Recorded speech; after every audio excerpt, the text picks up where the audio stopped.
بتعرفوا كم مرة اجاني كومنت اذا بتعملي فيلر لشفافك بتصيري احلى وربي؟ شو؟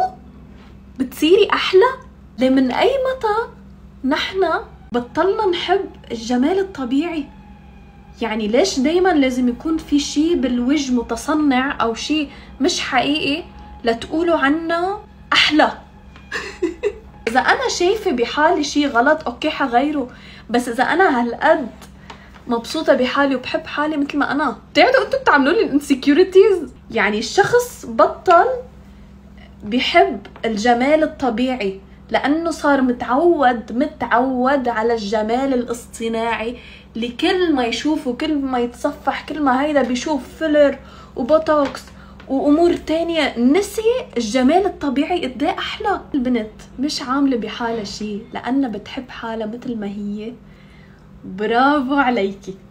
برافو عليكي، وخليكي هيك وما يهمك ولا حدا شو ما يحكي، لانه عن جد الجمال الطبيعي احلى بكتير. هلا اللي عنده قصص صحيه، اللي عنده مثلا شوي هيدا الشي بده يزبطه، مثلا كسر كذا، اوكي، بس مش يعني اذا حدا منه عامل عمليات تجوا تحطوا هالشي براسه. مش كل حدا انشهر على السوشيال ميديا لازم يزبط بحاله شيء، مش كل حدا صار مشهور على التيك توك لازم يعمل منخاره، مش كل حدا طلع شوي طلعته لازم يزبط شفافه، لا، في شيء اسمه جمال طبيعي.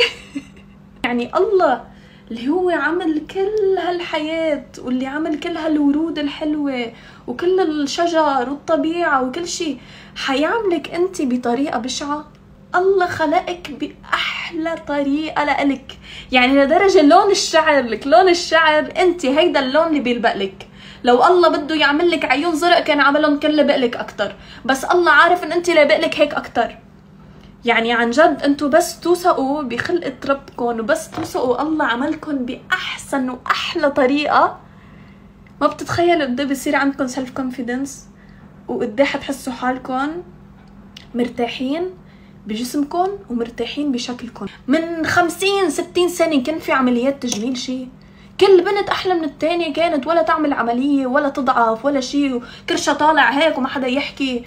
ليه هالقد صار عنا بيوتي ستاندردز انه كل وحده لازم تعمل فيلر وبوتوكس؟ شيلوها هالشغله من راسكم يا بنات، خلص بقى شوفوا نحن جمالنا شو حلو. هلا انا لازقه الكاميرا على المرايه عم بطلع حالي بالمرايه، الحمد لله يا رب على خلقه ربي الكامله والحلوه والمتكامله. بصوا بحالكم مثل ما انتم، حبوا حالكم، حبوا حالكم بلا فيلر بلا بوتوكس بلا شي، حبوا حالكم.